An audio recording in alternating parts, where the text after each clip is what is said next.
Bismillahirrahmanirrahim. Assalamualaikum warahmatullahi wabarakatuh. Bertemu lagi dengan saya Sandra Lisnawati di acara Sentuhan Hati. Hari ini kita akan berdiskusi bersama Abi kita membahas mengenai 3 fase di bulan Ramadan. Nah, untuk materinya kita dengarkan bersama-sama dan kita berdiskusi bersama-sama bersama Abi. Terima kasih Sandra, kita bertemu lagi di Sentuhan Hati tentunya. Sehat Sandra? Alhamdulillah sehat Abi. Masih puasa? Alhamdulillah masih. Mudah-mudahan puasanya menjadi yang mabrur. Amin. Bismillahirrahmanirrahim. Sesuai dengan permintaan yang tadi disebutkan oleh pembawa acara kita yang cantik ini, tentunya kami ucapkan terima kasih kepada Sandra yang masih mampu dan bisa menemani Abi dalam Sentuhan Hati ini. Tadi judulnya dikasih judul fase bulan suci Ramadan. Ya. Bismillahirrahmanirrahim. Assalamualaikum warahmatullahi wabarakatuh. Alhamdulillahilladzi syukron ala an'am. Asyhadu an la ilaha illallah wahdahu la syarikalah. Wa asyhadu anna Muhammadan abduhu wa rasuluh. Allahumma salli wa sallim ala sayyidina Muhammad wa ala alihi wa sahbihi ajmain amma ba'du. Hadirin wal hadirat ma'asyiral muslimin wal muslimah, keluarga besar jamaah Sentuhan Hati, dan juga kita yang di studio Sandra dan Abi di studio 2 SMK Pasundan 2 Banjaran ini. Mudah-mudahan kita dan keluarga besar kita selalu mendapat kemuliaan dan juga mendapat barokah dari Allah Subhanahu wa taala. Amin, amin. Tentunya patut kiranya kita bersyukur kepada Allah Subhanahu wa taala Sandra. Karena sampai saat ini kita masih diberikan kenikmatan, nikmat sehat dan juga nikmat sempat nih. Karena keduanya itu kalau nggak bersamaan, nggak mungkin kita bisa hadir. Misalnya masih banyak saudara-saudara kita saat ini yang sehat tapi nggak sempat. Karena apa? Karena kesibukan dia. Sehat tapi nggak sempat hadir karena kesibukan. Gitu. Sebaliknya, ada yang punya waktu luang, banyak kesempatan, tapi terkadang nggak sehat. Nah, Sandra dan Abi termasuk pemirsa Sentuhan Hati, termasuk orang-orang yang sehat dan sempat. Masih Allah berikan kenikmatan bisa hadir dalam kajian Ramadan. Sessionnya yaitu masalah fase di bulan suci Ramadan ini. Sandra, pernah Abi baca dalam salah satu keterangan, Rasul itu pernah menyampaikan begini. Ar-Ramadanu awwalu rahmah, wa wasatahu maghfirah, wa akhiru iskum minan nar. Bulan suci Ramadan ini ada 3 gelombang. Kalau bahasa Sandra tadi sesuai dengan pertanyaan 3 fase. Ya. Yang pertama awwalu rahmah. Fase yang pertama, gelombang yang pertama tanggal 1 sampai 10 Ramadan itu merupakan rahmah. Rahmat itu kasih sayang Allah. Ini luar biasa. Udah ngerti belum kasih sayang Allah? Masih belum Abi. Dalam hal kasih sayang Allah itu dalam bentuk apa gitu Bi? Kalau misalkan dirasakan gitu. Subhanallah Sandra. Saya akan menyampaikan suatu kisah. Kisah yang pendek tapi sangat penuh makna untuk kita sebagai umat baginda Rasul ini. Ada seorang ahli ibadah.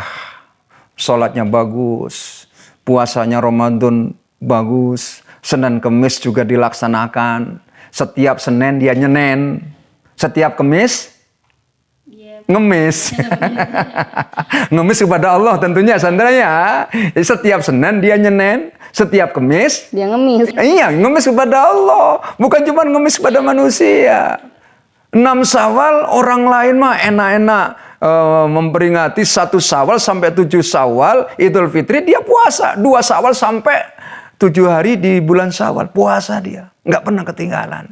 Nah, ringkas cerita Sandra meninggal dunia di sidang, ya diputuskan karena amalnya bagus.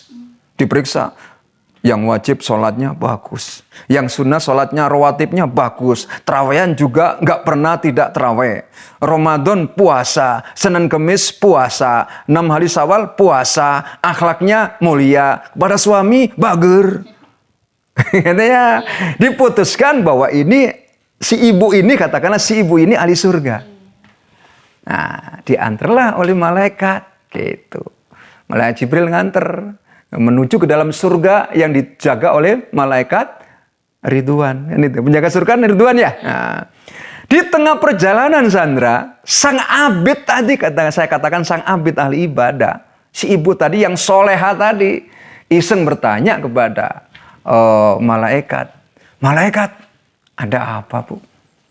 Saya masuk surga ini kan semata-mata sholat saya kan? Bukan. Semata-mata saya Ramadan puasa kan?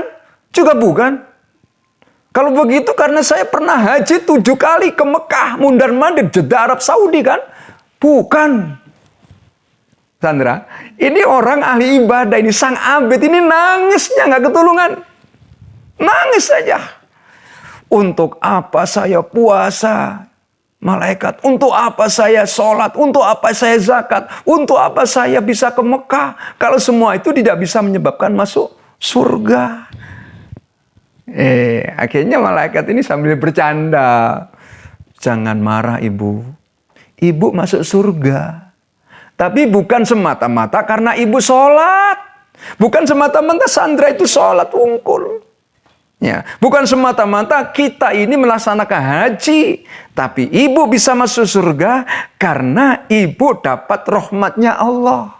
Sayang Allah itu ya Pak Haji. Iya, kasih sayang Allah itulah yang bisa menyebabkan ibu, sang abid, Sandra dan kita semuanya pemirsa sentuhan hati bisa masuk surga. Nah, cuman terkadang kita ini Sandra menjadi orang suka sombong. Sombong. Saya pernah ada suatu kalimat yang menarik. Itu menyentuh hati. Allah itu lebih mencintai pendosa yang dia itu bertobat, mencucurkan air mata, daripada seorang ahli ibadah yang sombong. Allah lebih mencintai pendosa yang menangis karena dosa daripada ahli ibadah tapi dia sombong karena ibadahnya.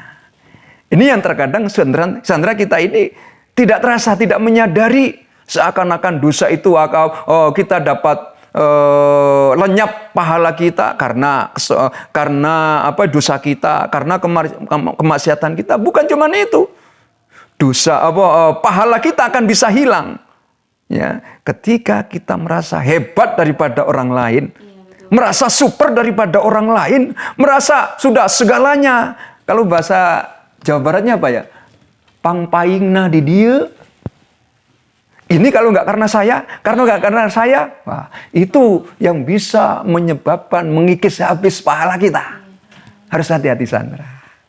Jelas ya? Iya, jelas Abi. Rahmatnya Allah itu ternyata luar biasa.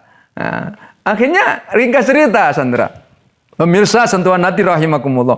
Si ibu itu kalau bahasa Jawa Barat ngeyel, bedegong. Nggak mau saya nggak mau rahmatnya Allah. Saya kepingin sholat saya, kepingin haji saya, kepingin zakat saya, kepingin puasa saya. Saya nggak mau rahmatnya Allah. Nah, akhirnya malaikat laporlah kepada Allah kan gitu. Karena Allah itu adil, beda dengan manusia. Di akhirat itu pengadilan cuma satu Sandra. Tapi orang dapat keadilan. Di dunia, tiap kabupaten kota ada pengadilan. Tapi rasa-rasanya sulit mencari keadilan. Lapor kepada Allah. Ya Allah, ada apa Jibril? Ini ada hambamu yang soleh ya Allah. Soleh habisan ya Allah. Ibadahnya luar biasa. Sholatnya, puasanya, hajinya, akhlaknya mulia. Terus saya kasih tahu dia bisa masuk surga karena rahmatmu. Dia nggak mau dengan rahmatmu. Ya Allah, gimana ini? Coba bayangin itu. Akhirnya udah Jibril nggak usah repot-repot. Tolong kumpulkan seluruh amal ibadah si ibu tadi. Sholatnya, puasanya, hajinya, baca Qur'annya, sodakonya. Kumpulkan jadi satu, timbang dengan rahmat kami. Rahmatmu yang mana ya Allah? Gak usah banyak-banyak. Sebelah matanya. Coba bayangin oleh Sandra. Iya. Tidak cukup. Jadi intinya mah jangan sombong dan jangan merasa kita paling beribadah gitu ya. Akhirnya ditimbang. Seluruh amalnya sang abed ahli ibadah, si ibu yang soleha tadi, ditimbang dengan sebelah matanya, seimbang, Sandra. Baru sebelah mata ya, Bi. Baru sebelah mata, belum nikmat Allah yang lain. Akhirnya apa? Seorang ibu yang soleha tadi, yang ahli ibadah tadi, nangis tersungkur sujud. Subhana ma khalaqta hadza batila. Maha suci Engkau ya Allah, yang Kau ciptakan begini indah, begini bagus. Kami kurang mensyukuri ya Allah. Masya Allah sekali ya, Bi. Nah, untuk fase yang kedua itu apa, Bi? Ini baru satu nih. Waktunya cukup nggak ini? Singkat aja ya. Iya. Singkat. Itu satu. Fase yang kedua, ketiga tentunya. Kangkok kan. Kalau ketiga bisa rada panjangnya. Yang kedua, tanggal 11. Kalau tadi kan 1 sampai 10 turunnya rahmat. Turunnya kasih sayang Allah. Ditingkatkan oleh Allah lewat Rasulnya 11 sampai 20 Ramadan wa wasatahu maghfirah. Kalau tadi turunnya rahmat, sekarang turunnya ampunan. Punya dosa nggak, Sandra? Pasti punya, Bi. Sedikit banyak? Banyak banget. Oh banyak, ngaku juga ya? Banyak banget pasti. Nah gitu. Terus Sandra, orang yang baik itu orang yang nggak punya dosa atau orang yang punya dosa? Yang punya dosa. Yang punya dosa. Dengan catatan, kalau bahasa agama, tamhuha, dihiasi perbuatan dosa tadi dengan banyak amal ibadah. Wa atsbi sayyatal tamhuha, hiasi perbuatan salira, perbuatanmu yang dosa tadi dengan banyak amal ibadah. Jadi orang yang baik itu, Sandra, bukan orang yang nggak punya dosa. Bukan orang yang tidak punya salah. Abi, Sandra, jamaah, pemirsa, sentuhan hati pasti punya salah. Ya, lah orang yang baik, orang yang punya dosa dijadikan pelajaran, tidak diulangi lagi, tamhuha, dihiasi dengan perbuatan yang baik. Dan pastinya meminta ampunan ya, Bi. Iya, minta ampun. Kata Nabi, la sogo irma al istimror, wala kaba irma al istighfar. Tidak ada dosa yang kecil kalau tiap hari dikerjakan terus. Benar. Terus, ini mah dosa kelas terik, dosa letik, dosa kecil ini tiap hari jadi gede. Dan tidak ada dosa yang gede, yang besar kalau digempur dengan istighfar. Mohon ampun kepada Allah Subhanahu wa Ta'ala. Masya Allah ya, Bi.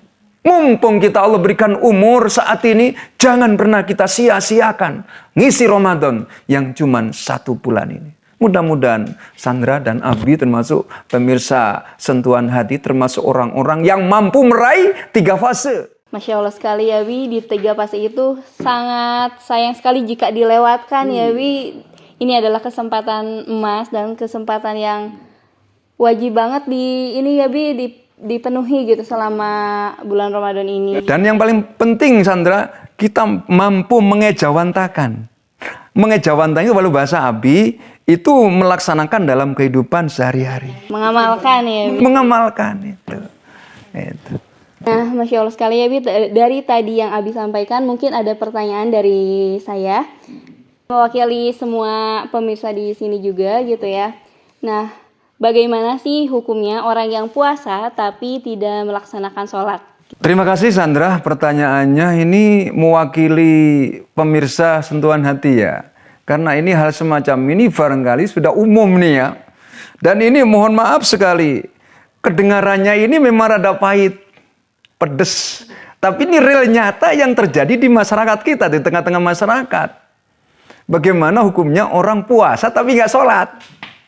Ada nggak yang seperti itu? Banyak. Masih banyak. Kalau jawaban Abi masih simple.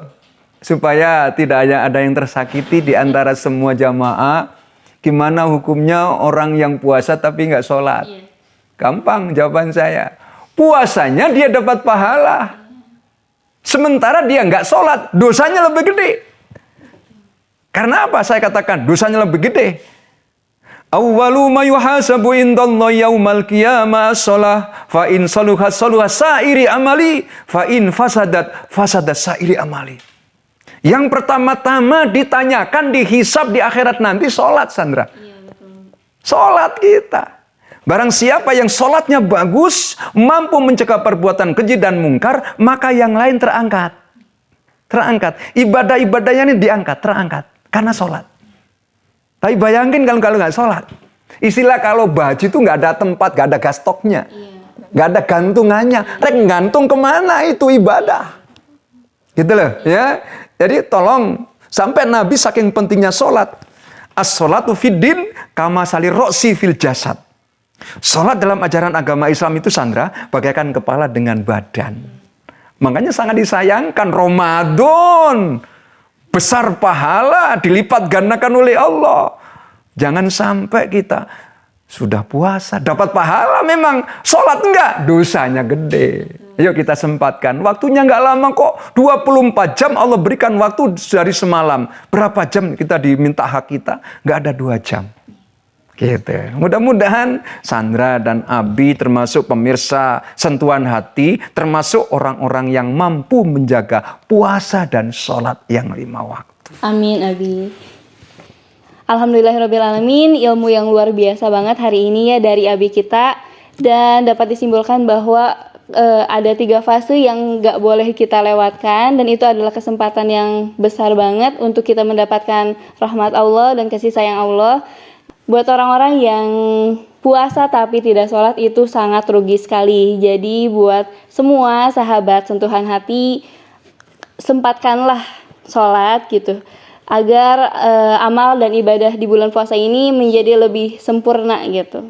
Nah mungkin alhamdulillah kita udah di penghujung acara. Saya ucapkan terima kasih kepada Bapak Pupuhu, Bapak Pendi Effendi, Kepala SMK Pasundan 2 Banjaran. Yang kedua, kepada Ketua YPDM Pasundan. Yang ketiga, kepada Ketua Umum Paguyuban Pasundan. Kita akhiri dengan doa yang akan diakhiri oleh Abi. Supaya lebih berkah, Sandra, pertemuan ini kita akhiri dengan doa. Mudah-mudahan apa yang kita hajatkan, pemirsa Sentuhan Hati, diijabah hajatnya oleh Allah. Kita akhiri dengan doa. Allahumma salli wa sallim ala wa habibina wa syafi'ina wa maulana Muhammad alhamdulillahi rabbil alamin hamda syakirin hamdan naimin hamda yuafi ni'amahu wa yukafi mazidah. Ya Rabbana lakal hamdu kama yanbaghi li jalali wajhikal karimi wa azimi sultanik. Allahumma nawwir qulubana binuri ma'rifatika ya Allah, ya Aziz, ya Ghafar, ya Jabbar, ya Qahar, ya Fatahu ya Alim, ya Rabbal alamin iftah alaina bil mu'minina raufur rahim.